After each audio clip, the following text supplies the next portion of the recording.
Oui, alors c'est sûr, Radio Parleur, là, il faisait un atelier de formation à la prise de son, enfin au reportage audio.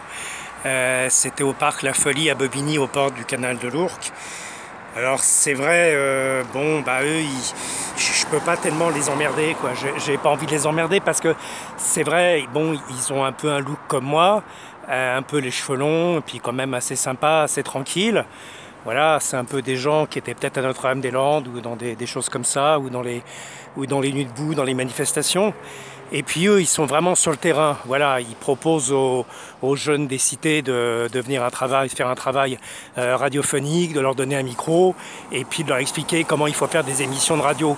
Donc c'est vraiment un truc très important d'expliquer aux gens comment on doit faire des émissions de radio, surtout aux jeunes, parce que c'est vrai, les jeunes, souvent il y a carte internet, tout ça, et puis les jeunes ils nous font chier, de toute façon, ça c'est pas nouveau.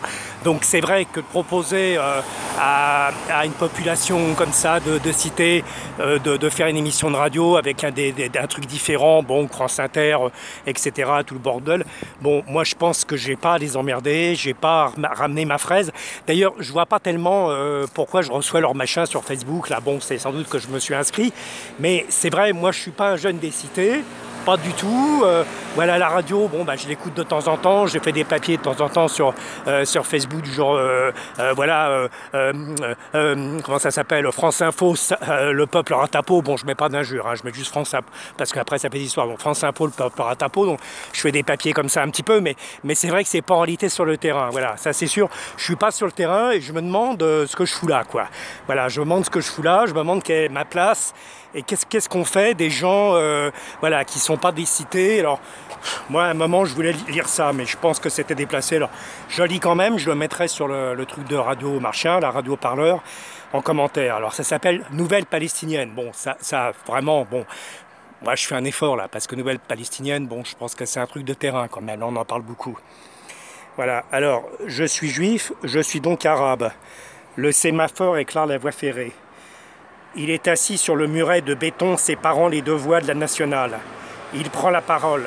L'abbé Pierre n'est pas un homme respectable. L'abbé Pierre a voulu agir par efficacité.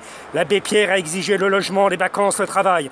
En ce sens, l'abbé Pierre rejoint le mensonge des militants qui avancent masqués avec l'idée d'entraîner le peuple opprimé dans un monde radieux en s'appuyant sur la notion de territoire amoureux et politique. Il continue. Curiel, lui aussi, a avancé masqué. Curiel a milité pour la création d'un parti communiste judéo-palestinien.